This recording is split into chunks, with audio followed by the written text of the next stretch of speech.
Because a lot of times when people find out that I'm a priestess of the goddess and they are traditionally conservative Christian, they believe that I am worshiping a false god.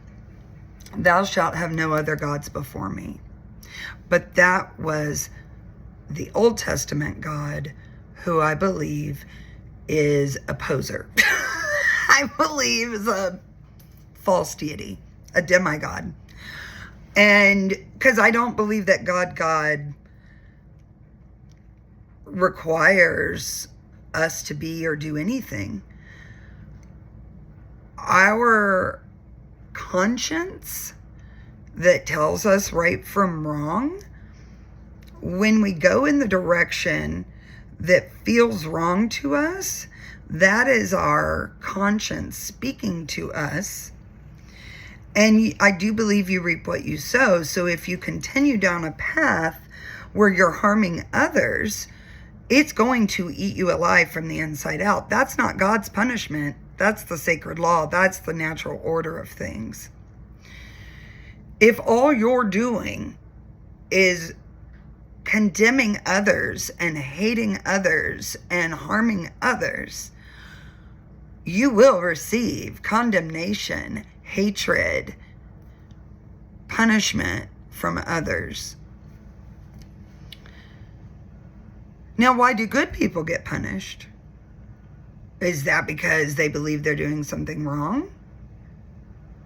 No. That's because that stuff just happens. When a storm comes, the storm isn't like, I'm going to destroy that house and that house and that house. She's just being a storm. She's just whipping the wind and taking down power lines, but she's not, I'm going to inflict this on this entire region. No. It's just what's happening. So when things happen to us and we feel like, but I'm living a good life and I'm a good person, I'm doing good things,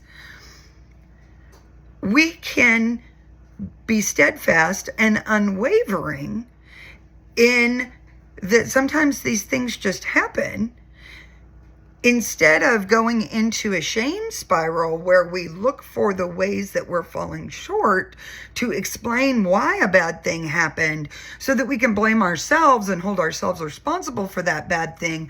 But what we've done is lower ourselves, and then we spend time in that, trying to be good enough, do good enough, fix it somehow, as if there is a judge watching us. And in trying to make up for what we perceive as our own shortcomings, we start running a belief system that says, oh, I should have been punished. Of course I was punished.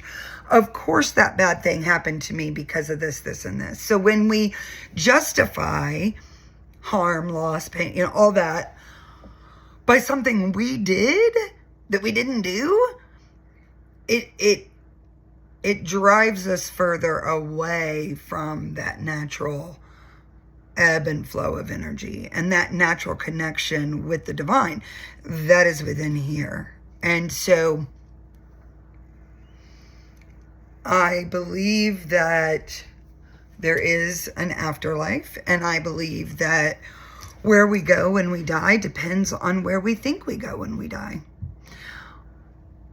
We know that energy is neither created nor destroyed, so that means that even when we die, our energy still exists.